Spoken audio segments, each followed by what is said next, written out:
तो आज के करंट अफेयर्स 25 जुलाई। सबसे पहले जो आपके आशा वर्कर्स होते हैं उनके ऊपर करंट अफेयर। ठीक है, एक स्टोरी आई हुई थी कि कैसे एक वुमेन मल्टीपल काम करती है और आशा काम भी करती है। रात को 3 बजे वुमेन को लेबर पेन में लेके जाते हैं, मतलब ऑटो भी चलाती है, आशा वर्कर का काम भी करती है। तो उससे आशा का करंट अफेयर ऑब्वियसली बन जाता है। ठीक है, इनडायरेक्टली बिकॉज स्टोरी आई हुई थी, पर उससे करंट अफेयर निकालना और एग्जाम के लिए कैसे इंपॉर्टेंट हो सकता है वो देखना, वही तो हमारा काम है। Accredited social health activist ASHA trained female community health activist होती है वो। ठीक है, selected from the community itself and accountable to it. Community में से ही चुनी जाती है और वो कम्युनिटी को ही रिस्पॉन्सिबल होती है। ठीक है, इसका काम क्या है आशा का, कि जो कम्युनिटी है उसके और हेल्थ सिस्टम के बीच में इंटरेक्शन बनाना। जो कम्युनिटी है उसके और पूरा जो हेल्थ इंफ्रास्ट्रक्चर है, प्राइमरी हेल्थ इंफ्रास्ट्रक्चर, उनके बीच में कनेक्टिविटी बिठाना। जैसे कि लोगों को ये बताना, अवेयर करना कि उनकी क्या स्कीम्स हैं, क्या बेनिफिट्स हैं, वो कैसे उन्हें अवेल कर सकते हैं। ठीक है, उन्हें जैसे प्रेग्नेंट वुमेन्स को कहाँ पे जांच के लिए किस किस स्टेज पे जाना है, कौन से इंजेक्शन लगवाने हैं। इससे क्या हो रहा है, ओवरऑल हमारे इंडिया की जो हेल्थ की तस्वीर है ना वो इम्प्रूव हो रही है। ठीक है, जो इंडिया हेल्थ इंफ्रास्ट्रक्चर में इंप्रूव करना चाहता है, देखो हमारे हेल्थ इंफ्रास्ट्रक्चर में एक बहुत बड़ी कमी है कि हमारा हेल्थ इंफ्रास्ट्रक्चर अर्बन एरियाज में ज्यादा कंसंट्रेटेड है। ठीक है, रूरल एरियाज में उतना प्रेजेंट नहीं है। रूरल एरियाज में अवेयरनेस भी कम है कि हमें क्या क्या बेनिफिट्स मिल सकते हैं। इससे होता क्या है, अगर तुम बच्चों को टाइम पे जैसे बच्चों को टाइम पे इंजेक्शन ना लगे, कोई मेडिसिन ना मिले, तो डेथ्स आईएमआर और एमएमआर तुम्हारे दो काउंट्स हैं, ये बढ़ जाते हैं। इसमें आशा और एएनएम जैसे जो सॉरी इसमें आशा और एएनएम जैसे जो वर्कर्स हमने बनाए हैं, उनका बहुत बड़ा रोल है इन नंबर्स को कम करने का। हमने थोड़े करंट अफेयर्स पहले पढ़ा था, एमएमआर और आईएमआर। आईएमआर नहीं पढ़ा था, एमएमआर पढ़ा था। एमएमआर का फुल फॉर्म क्या था?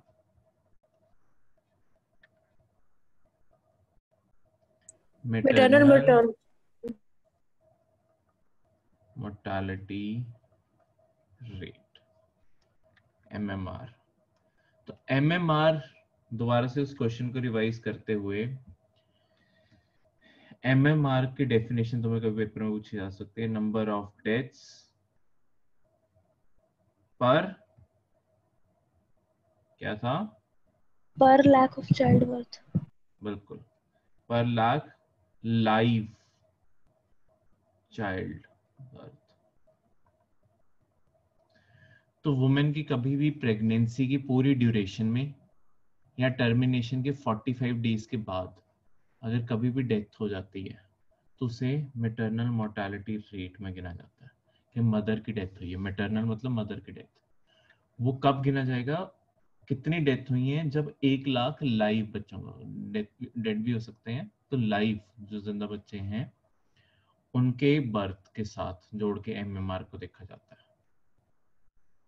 ठीक है, कितने मदर्स की डेथ हुई है ड्यूरिंग प्रेगनेंसी, ड्यूरिंग डिलीवरी, या अगर उन्होंने बाई चांस अबॉर्शन करवाया था, टर्मिनेशन करवाई थी, तो 45 डेज फ्रॉम टर्मिनेशन।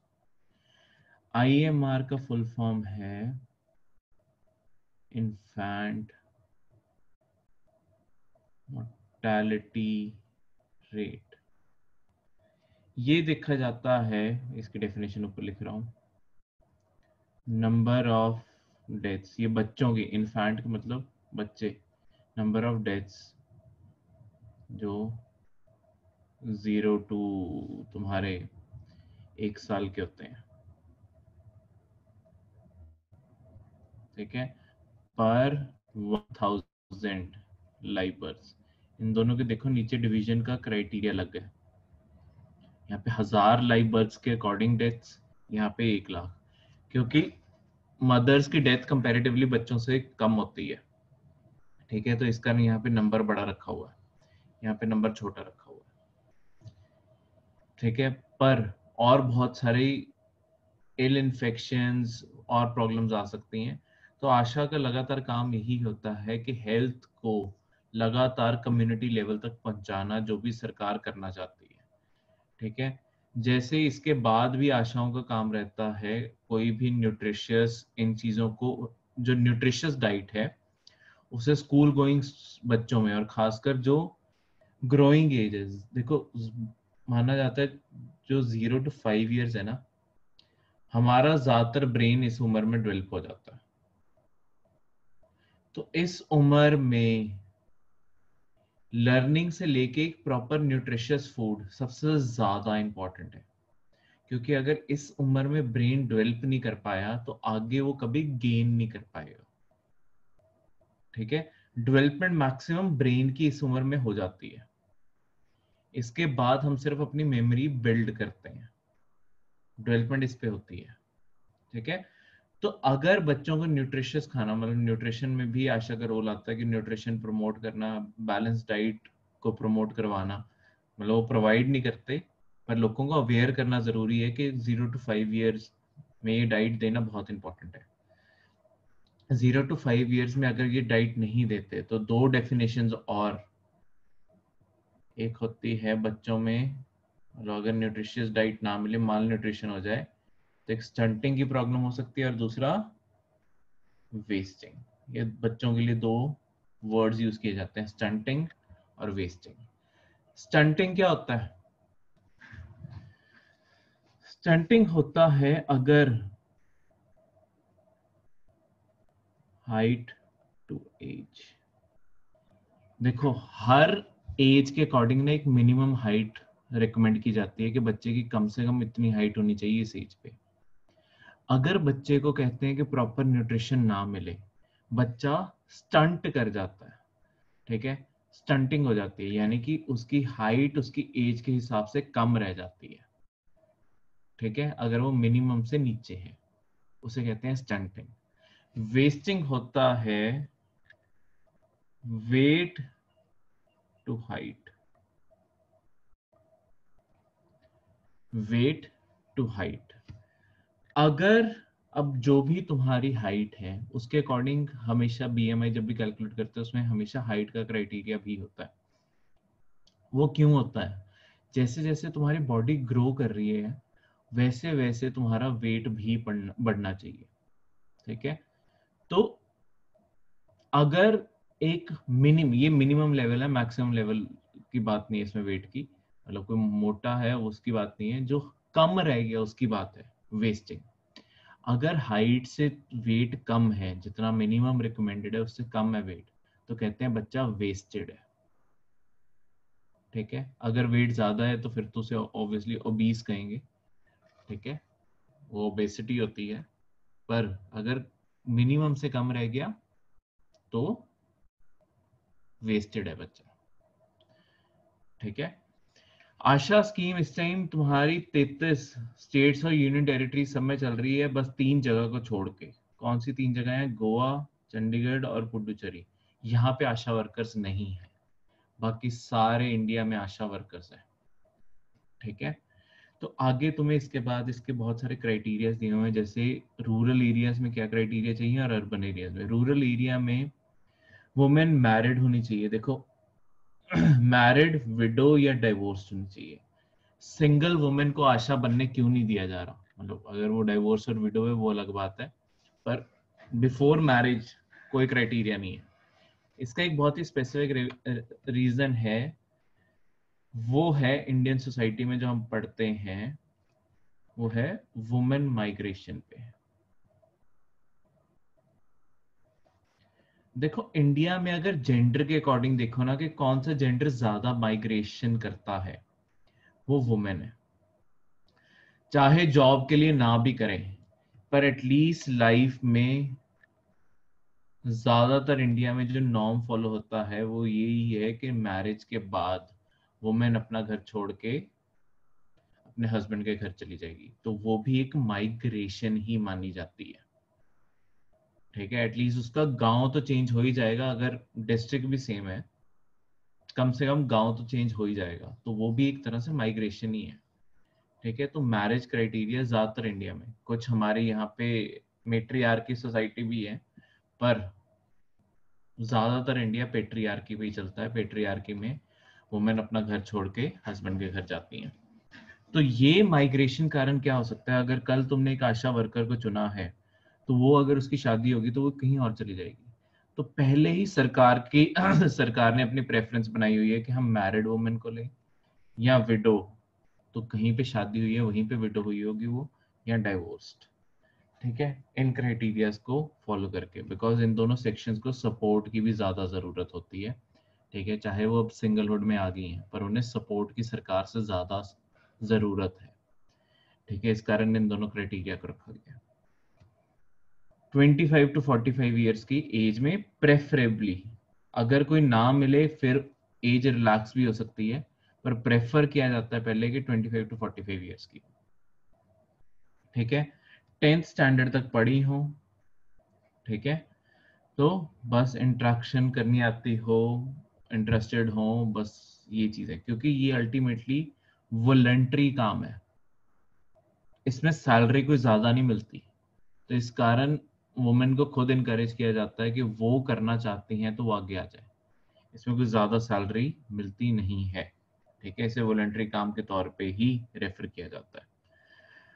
अगर वो अर्बन एरियाज में रह रहे हैं तो वो स्लम या वल्नरेबल क्लस्टर्स के एरिया में रहती है। ये एक बहुत बड़ा क्राइटेरिया है अर्बन एरियाज में। देखो, जो तो प्रॉपर तुम्हारे डेवलप्ड एरिया में रह रहे होंगे अर्बन एरियाज में, उन्हें कभी अवेयरनेस फैलाने की जरूरत नहीं होगी, वो अपने आप में अवेयर होंगे कि अपने बच्चों को किसी भी चीज में या प्रेगनेंसी में वो हॉस्पिटल लेके जाएंगे। तो एक आशा वर्कर जब हो तो वो ऐसे एरिया में ही हो जहाँ पे स्लम्स या वल्नरेबल पॉपुलेशन रहती है, जिनके चांस कम है कि वो अपने बच्चों को, मदर्स को हॉस्पिटल्स लेके जाएंगे जब भी उन्हें जरूरत पड़ेगी। तो वहां पे गाइड करने के लिए कोई ना कोई पर्सन चाहिए, इस कारण ऐसी जगहों पे ही रहने का क्राइटेरिया बनाया जाता है। ठीक है, वही मैरिड, विडो, डिवोर्स का क्राइटेरिया यहाँ पे भी है, सेम एज क्वालिफिकेशन है, और वही 10th स्टैंडर्ड तक पढ़ी होनी चाहिए। ये सारे यहाँ पे क्राइटेरिया है। आशा का काम क्या है, कम्युनिटी लेवल केयर प्रोवाइडर है वो। ठीक है, लोगों को हेल्थ सर्विसेज बारे बताना, अवेयरनेस फैलाना, यही सारी चीजें मैंने तुम्हें बताई थी, वही सारी चीजें इसमें इंक्लूड होती हैं। Clear? Next is role of governor. Governor का रोल क्या है हमारे पूरे कॉन्स्टिट्यूशन में? देखो, हमारे ना दो नॉमिनल हेड्स हैं इंडिया में, मतलब अलग अलग स्टेज पे दो नॉमिनल हेड्स हैं। नीचे जाकर समझाता हूँ।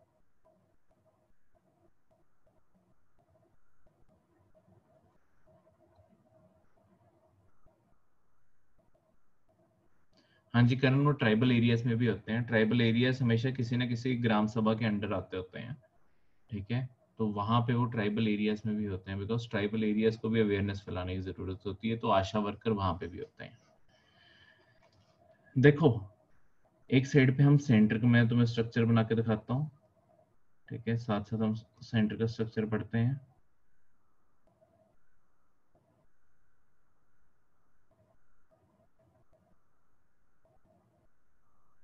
एस्टैब्लिशमेंट का करण ईयर नहीं याद मुझे ये, पर बहुत ही पुराने इंस्टीट्यूशंस हैं, ये कोई अभी रिसेंटली नहीं हुआ, तो तुम्हें स्पेसिफिकली कोई साल याद रखने की जरूरत नहीं। ये तुम्हारी लास्ट पिछली सेंचुरी में ही इस्टेब्लिश हो गए थे, तुम्हारे गांधी के एरा में।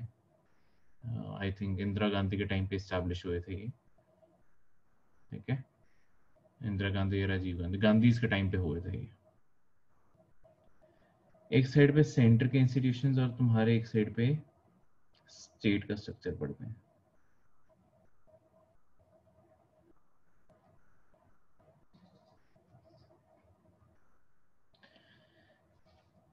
ठीक है, अब इन दोनों स्ट्रक्चर्स में फर्क देखते हैं। सेंटर में सबसे टॉप की पोजीशन, पूरे इंडिया में एक्चुअली सबसे टॉप की पोजीशन अगर कोई होल्ड करता है वो है प्रेसिडेंट ऑफ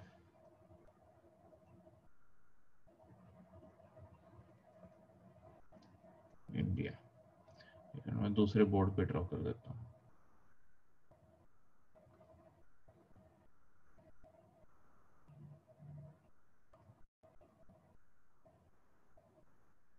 यहाँ पे ज्यादा बेटर और क्लीन तरीके से ड्रॉ किया जाएगा, तो मैं यहाँ ड्रॉ कर देता हूँ। एक मिनट को,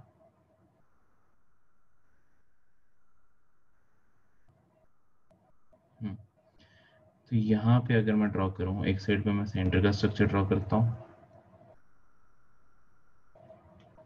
एक साइड पे मैं स्टेट्स का स्ट्रक्चर ड्रॉ करता हूँ, हर स्टेट गवर्नमेंट के अंदर क्या होता है। तो पूरे इंडिया की टॉप पोजीशन और सेंटर में सबसे टॉप की पोजीशन ऑक्यूपाई करता है तुम्हारा प्रेसिडेंट ऑफ इंडिया।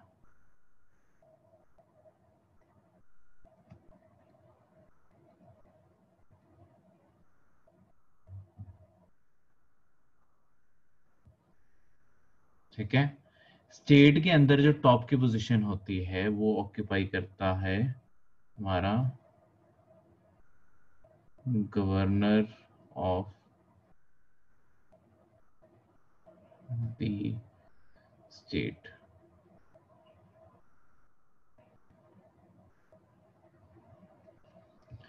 ठीक है, तो यहाँ पे प्रेसिडेंट ऑफ इंडिया और यहाँ पे गवर्नर ऑफ द स्टेट सबसे टॉप की। पर इनके पास ना कभी भी एक्चुअल पावर नहीं होती, इनके पास पावर नहीं होती। अगर तो हमेशा सेंटर में हम न्यूज सुनते हैं, हम कभी प्रेसिडेंट बारे ज्यादा सुनते नहीं है। हम हमेशा किसकी पावर्स के बारे सुनते हैं? प्राइम मिनिस्टर की पावर के बारे। क्योंकि प्रेसिडेंट वही करता है जो प्राइम मिनिस्टर और उसका काउंसिल ऑफ मिनिस्टर, यानी कि सारे मंत्रालय जो हैं, सारे ministers headed by prime minister, जो प्रेसिडेंट को कहेंगे करने को, प्रेसिडेंट वही करता है। प्रेसिडेंट सिर्फ नाम का हेड है, कहने के लिए। इस कारण इसे नॉमिनल हेड, नॉमिनल होता है, बस कहने के लिए हेड है, ये नॉमिनल हेड है। वैसे ही स्टेट के अंदर ये भी नॉमिनल हेड है। ठीक है, जो एक्चुअल पावर है वो इससे नीचे प्राइम मिनिस्टर के पास होती है।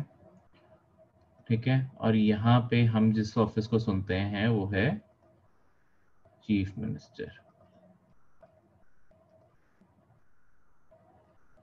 इस कारण इन ऑफिसेस को रियल हेड बोला जाता है, कि असली सरकार ये चला रहे हैं, वो इनकी एडवाइस पे ही काम करते हैं।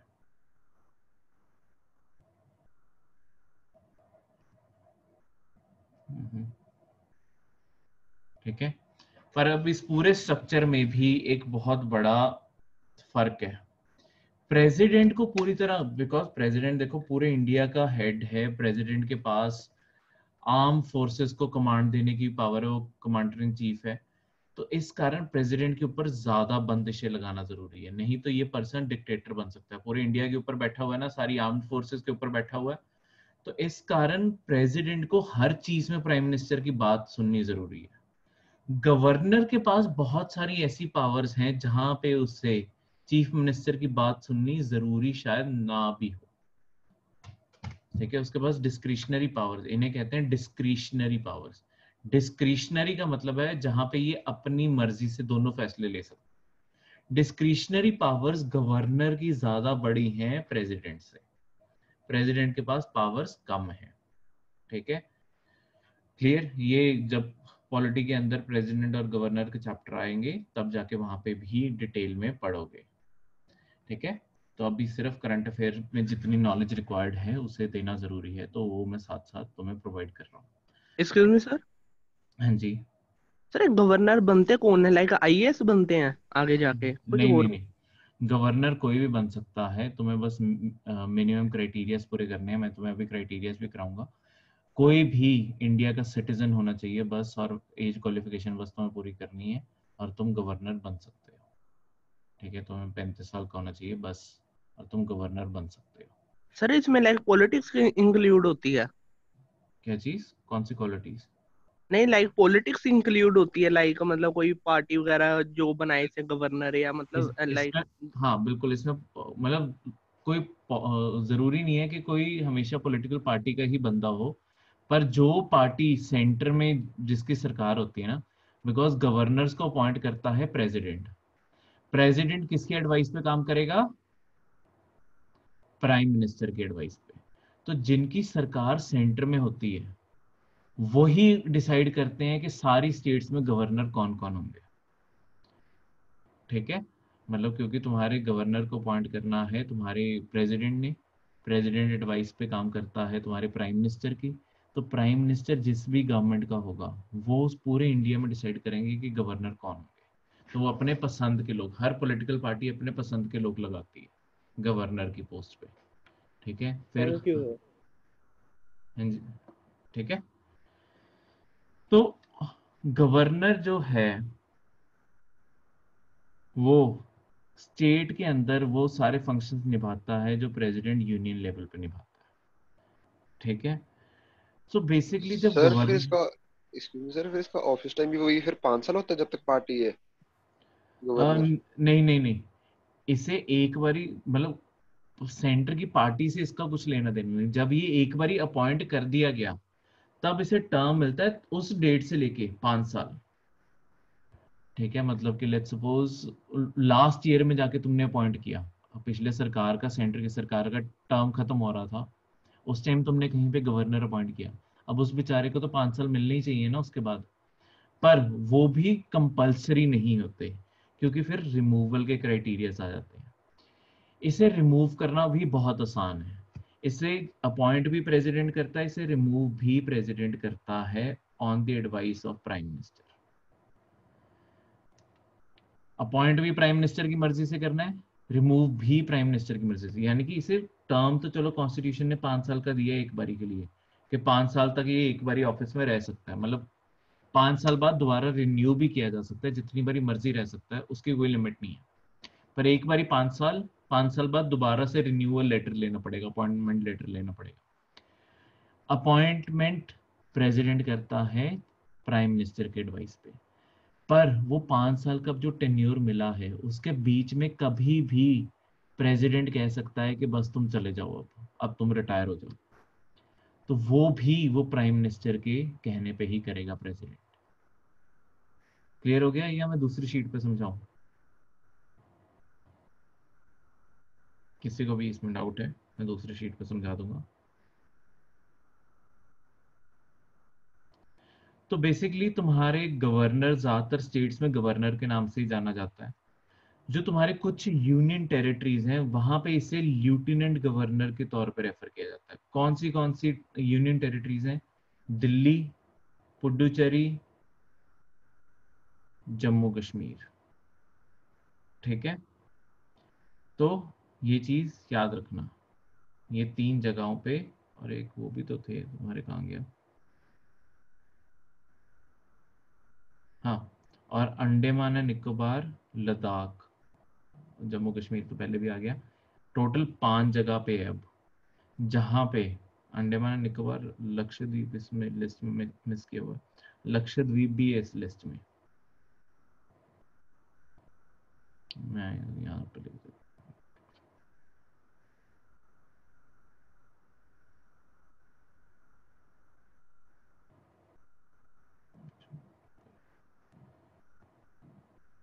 यहाँ पे समझाता हूँ।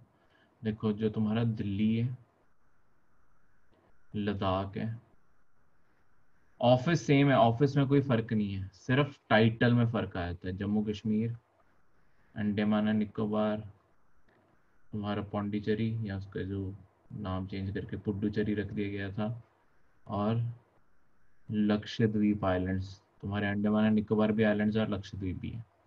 इन सब में इसे लेफ्टिनेंट गवर्नर बोला जाता है। यहाँ पे इसके पास थोड़ी सी पावर ज्यादा है इन सारी जगहों पे, इस कारण इसे लेफ्टिनेंट गवर्नर के तौर पे बोला जाता है। ऑफिस सेम है, अपॉइंटमेंट सेम है, फंक्शन सेम है, सब कुछ सेम है, बस थोड़ी बहुत ही पावर ज्यादा होती है, इस कारण टाइटल अलग रख दिया जाता है ताकि फर्क किया जा सके। बाकी जितनी तुम्हारी स्टेट्स हैं, जैसे पंजाब, हरियाणा, हिमाचल, जितनी स्टेट्स हैं, इन सब में से गवर्नर बोला जाता है। और इनके सिवा जो बाकी यूनियन टेरिटरीज हैं, जैसे दमन एंड दीव, दादर एंड नगर हवेली, ठीक है, तुम्हारा चंडीगढ़ हो गया, ये जितनी भी तुम्हारी यूनियन टेरिटरीज बाकी बची, वहां पे इसे एडमिनिस्ट्रेटर के तौर पर रेफर किया जाता है, क्योंकि वो तो टेरिटरीज ही तुम्हारे सेंटर की सरकार की हैं। हाँ जी, किरण बेदी लेफ्टिनेंट गवर्नर हैं तुम्हारे पुडुचेरी की, ठीक है। ये सिर्फ टाइटल का फर्क है, अल्टीमेटली तो वो गवर्नर के तौर पे ही अपॉइंट की गई है। सेम प्रोसेस है गवर्नर का जो चैप्टर है, गवर्नर के चैप्टर में कहीं नहीं लिखा कि लेफ्टिनेंट गवर्नर, एडमिनिस्ट्रेटर, ये सारे टाइटल्स होंगे। ये ना बाद में स्पेशल कुछ प्रोविजंस क्रिएट किए हुए हैं कॉन्स्टिट्यूशन के अंदर ही, वहां पे ये सारी पावर्स लिखी हुई हैं, ठीक है। पर वहां पे ये स्पेसिफाई भी किया हुआ है कि कोई भी टाइटल, ये सेंटर की सरकार की मर्जी है किसे कौन सा टाइटल देती है इन तीनों में से। तो सेंटर की सरकार इस टाइम ये जगहों पे ये टाइटल्स प्रोवाइड करती है, ठीक है। तो जहां जो चीजें, जो इलाके हमारे लिए थोड़े ज्यादा स्ट्रैटेजिक हैं, वहां पे हम लेफ्टिनेंट गवर्नर का टाइटल देते हैं, ठीक है। जो बाकी सारी जितनी भी हमारी स्टेट गवर्नमेंट्स है जहाँ पे, वहां पे वो गवर्नर ही कहलाते हैं, ठीक है। पंजाब, हरियाणा, तुम्हारा राजस्थान, गुजरात, महाराष्ट्र, हर जगह गवर्नर है। और जो तुम्हारी यूनियन टेरिटरीज है वहां पे वो एडमिनिस्ट्रेटर बन जाते हैं। बंदा सेम है, ठीक है, ऑफिस सेम है, पावर सेम है, बस अलग अलग नाम से पुकारा जा रहा है। क्लियर है? तो इसका मैं तुम्हें वो बता दिया कि रिमूवल इसका वैसे से 5 साल का टर्म मिलता है, पर इसे कभी भी प्रेसिडेंट रिमूव कर सकता है किसी भी पॉइंट पे प्राइम मिनिस्टर के एडवाइस पे, ठीक है। इसीलिए इसे कहते हैं कि प्लेजर ऑफ द प्रेसिडेंट, यहाँ पे लिखा नहीं वो वर्ड जो एग्जैक्ट है, एट हुज प्लेजर, वो इनडायरेक्टली लिख दिया, प्लेजर ऑफ द प्रेसिडेंट, मतलब जो तुम्हें पेपर में स्टेटमेंट आएगी मैं वो लिख रहा हूँ। जो गवर्नर ऑफ द स्टेट होता है वो हमेशा प्लेजर ऑफ द प्रेसिडेंट पे ऑफिस होल्ड करता है। प्लेजर ऑफ द प्रेसिडेंट का क्या मतलब है कि जब तक प्रेसिडेंट खुश है उससे, वो ऑफिस में बैठा रहेगा। पर जिस दिन प्रेसिडेंट को लगा कि इसे हटा देना चाहिए, प्रेसिडेंट कभी भी उसे 5 साल के टेन्योर में भी हटा सकता है। तो ऑफिस की कोई गारंटी नहीं मिलती कि ऑफिस में रहेगा 5 साल, जब मर्जी हटाया जा सकता है, ठीक है।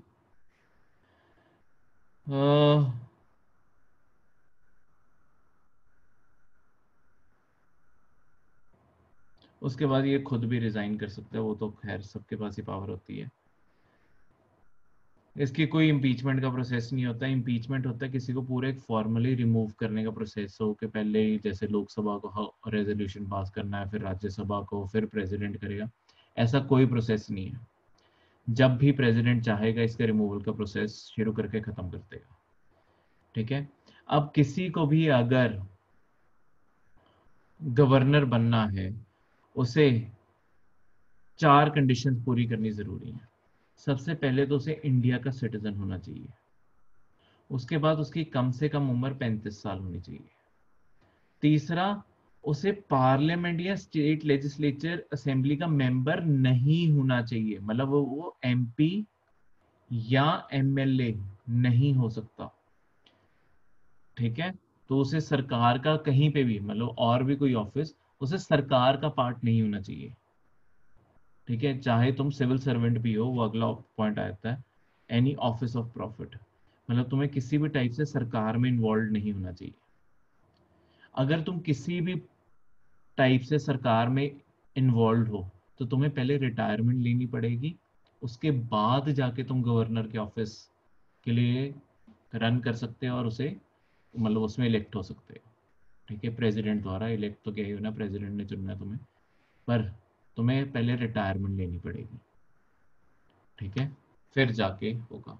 तो तुम देखोगे अक्सर जितने भी तुम्हारे, वैसे एक्चुअली अगर तुम देखोगे ना, जो तुम्हारे गवर्नर्स बनाए जाते हैं, कुछ पॉलिटिशियंस होते हैं ऑब्वियसली, पर ज्यादातर लोग जैसे तुम्हारे आईएएस जो रिटायर हो चुके होते हैं, जो पॉलिटिकल पार्टीज के फेवरेबल रहते होते हैं, आईपीसी या फॉरेन सर्विसेज के लोग, खासकर फॉरेन सर्विसेज के बहुत सारे लोग बाद में जाके गवर्नर भी बन जाते हैं अलग अलग स्टेट्स के।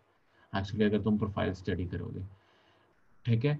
तो कोई भी बन सकता है, ये बस एक्चुअली क्योंकि ये लोग ज़्यादा सरकार के करीब होते हैं हमेशा, तो इन्हें रिटायरमेंट के बाद जब इनकी रिटायरमेंट हो जाती है तो सरकार इन्हें थोड़ा सा oblige कर देती है कि हाँ चलो तुम गवर्नर बन जाओ किसी भी स्टेट के, जो उनका मन करता है, ठीक है। उसमें भी कुछ कंडीशंस होती हैं, जिस स्टेट को बिलोंग करता होता है उसी स्टेट को का वो गवर्नर नहीं बन सकता, मतलब ये क्राइटेरिया होता है कि लेट्स सपोज कोई पर्सन पंजाब का रेजिडेंट है तो पंजाब का गवर्नर नहीं बन सकता, वो किसी और स्टेट का ही बनेगा, ठीक है।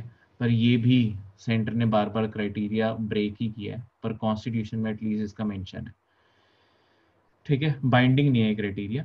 इसके बाद इसकी अलग अलग पावर्स लिखी हैं, एग्जीक्यूटिव पावर्स, लेजिस्लेटिव पावर्स। ये पावर्स ना तुमने याद रखनी है, ये हम आगे जब डिटेल में चैप्टर पढ़ेंगे तब हम ये सारी पावर्स दोबारा से पढ़ेंगे और एक्चुअली डिटेल में पढ़ेंगे जब पॉलिटी आएगी। पर अभी फिलहाल जब करंट अफेयर में कवरेज हो रही है, बिकॉज इन्हें समझाने में बहुत ज़्यादा टाइम लगेगा, इसलिए मैं तुम्हें कह रहा हूँ एक बार रीड मार लेना, किसी भी पॉइंट में कोई भी डाउट है पूछ लेना। आगे जाके चैप्टर आना है, हमने तब जाके चैप्टर पढ़ना ही पढ़ना है, पर जो चीज़ करंट अफेयर में आती है उसे कोशिश करो साथ के साथ ही याद रख लो, ठीक है। सारे के सारे पॉइंट्स को साथ के साथ ही याद कर लो।